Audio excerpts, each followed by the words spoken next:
Pendleton Act of 1883, an act to regulate and improve the civil service of the United States. Be it enacted by the Senate and House of Representatives of the United States of America in Congress assembled, that the President is authorized to appoint, by and with the advice and consent of the Senate, 3 persons, not more than 2 of whom shall be adherents of the same party, as civil service commissioners, and said 3 commissioners shall constitute the United States Civil Service Commission. Said commissioners shall hold no other official place under the United States. The President may remove any commissioner, and any vacancy in the position of commissioner shall be so filled by the President, by and with the advice and consent of the Senate, as to conform to said conditions. For the first selection of commissioners, the commissioners shall each receive a salary of $3,500 a year, and each of said commissioners shall be paid his necessary traveling expenses incurred in the discharge of his duty as a commissioner. Section 2.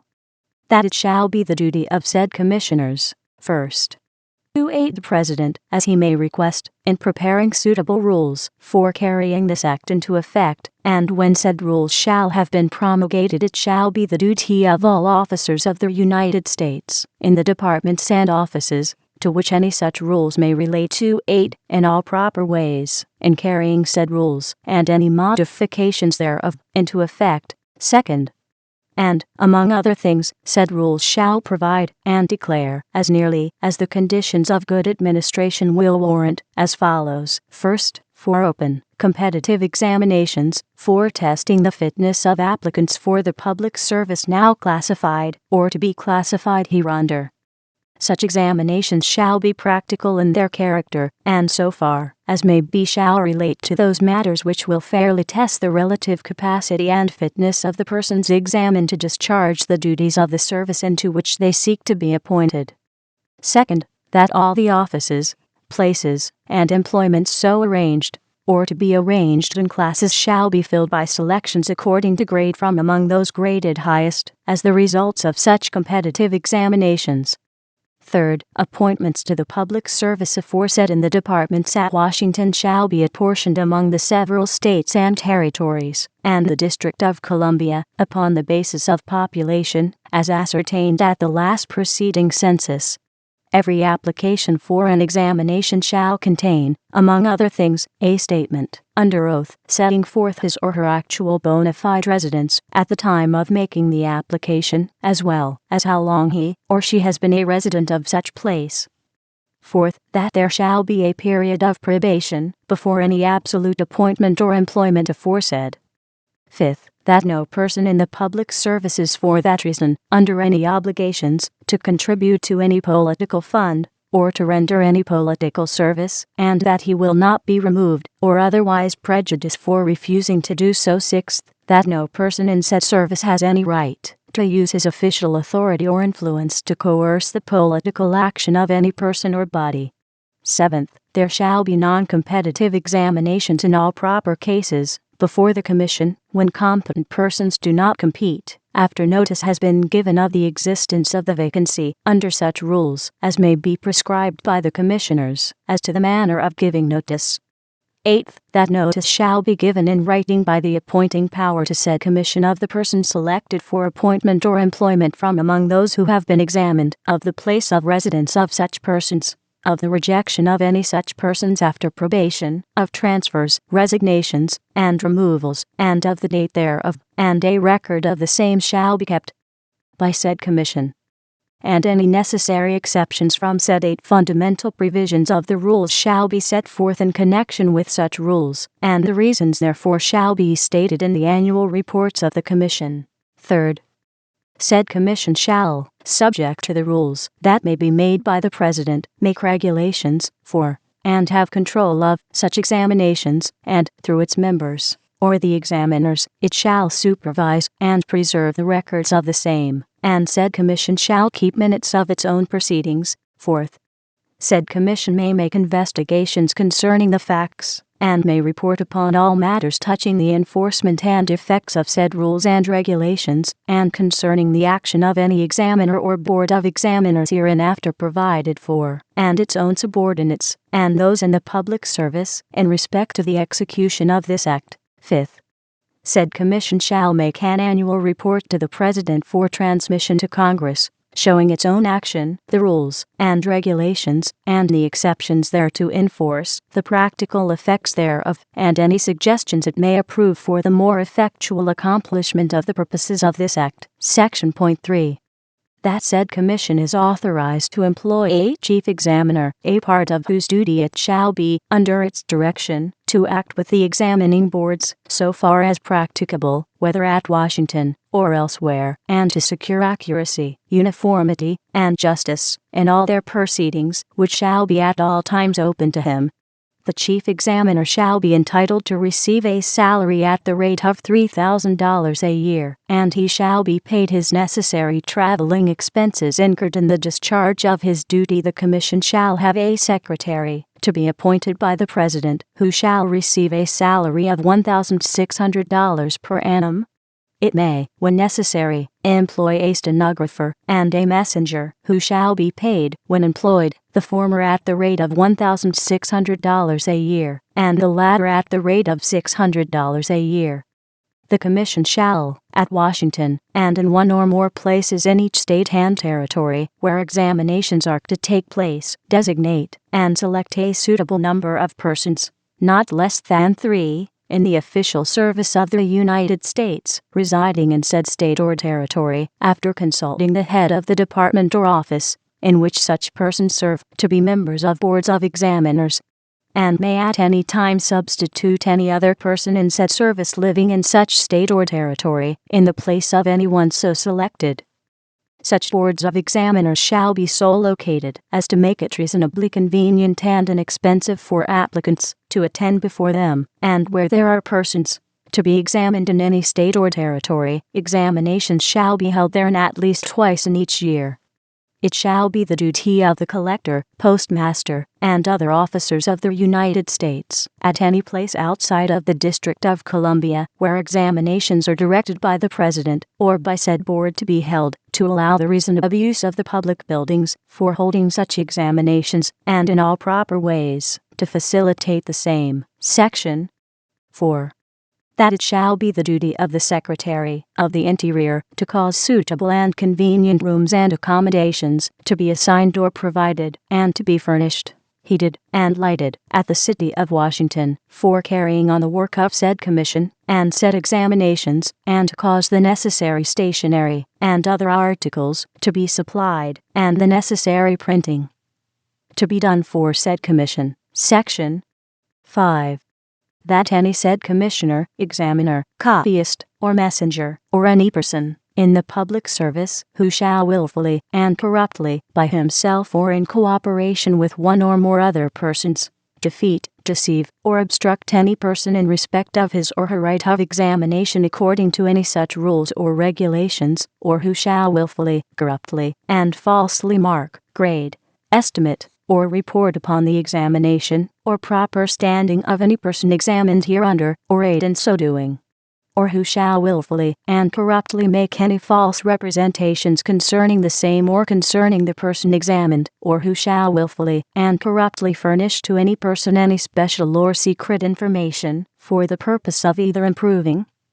or injuring the prospects or chances of any person so examined or to be examined, being appointed, employed, or promoted, shall for each such offense be deemed guilty of a misdemeanor, and upon conviction thereof shall be punished by a fine of not less than $100,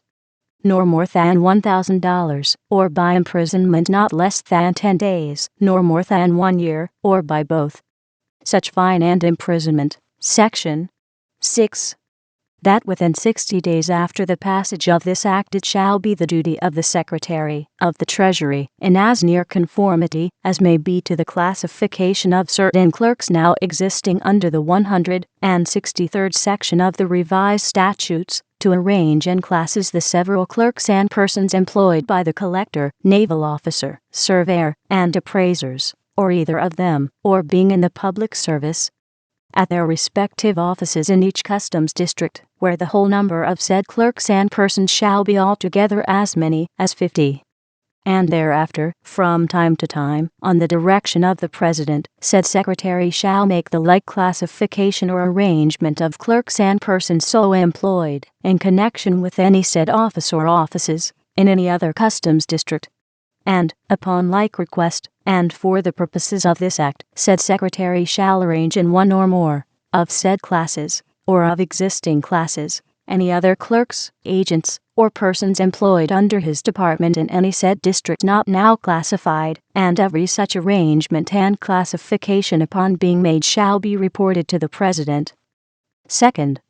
within said 60 days it shall be the duty of the Postmaster General, in general conformity to said 163rd section, to separately arrange in classes the several clerks and persons employed, or in the public service at each post office, or under any postmaster of the United States, where the whole number of said clerks and persons shall together amount to as many as 50.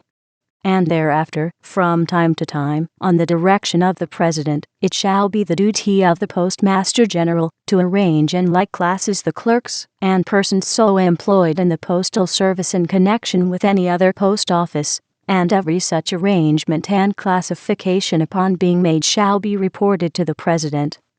Third,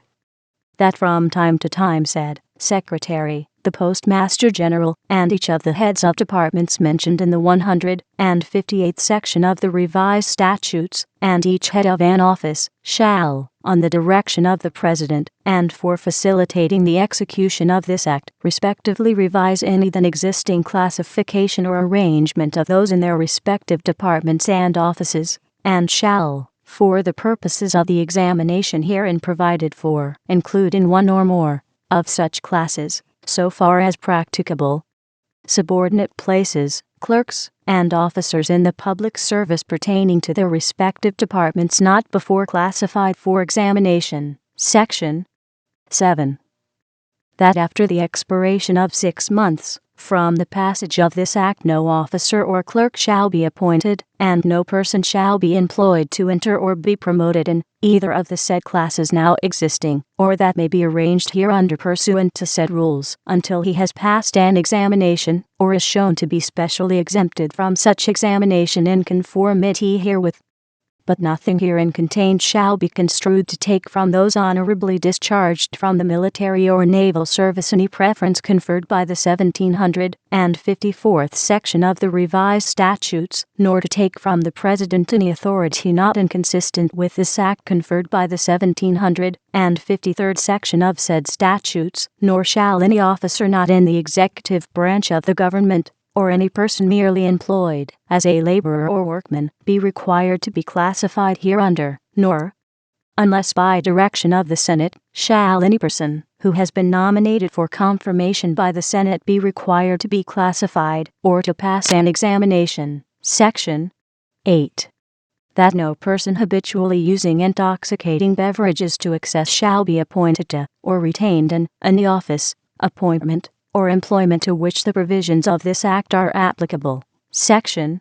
9. That whenever there are already 2 or more members of a family in the public service, in the grades covered by this act, no other member of such family shall be eligible to appointment to any of said grades. Section 10. That no recommendation of any person who shall apply for office or place under the provisions of this act which may be given by any senator or member of the House of Representatives, except as to the character or residence of the applicant, shall be received or considered by any person concerned in making any examination or appointment under this act. Section 11. That no senator, or representative, or territorial delegate of the Congress, or senator, representative, or delegate-elect, or any officer or employee of either of said houses, and no executive, judicial, military, or naval officer of the United States, and no clerk or employee of any department, branch, or bureau of the executive, judicial, or military or naval service of the United States, shall, directly or indirectly, solicit, or receive, or be in any manner concerned in soliciting, or receiving, any assessment, subscription, or contribution for any political purpose whatever from any officer, clerk, or employee of the United States, or any department, branch, or bureau thereof, or from any person receiving any salary or compensation from monies derived from the Treasury of the United States. Section 12.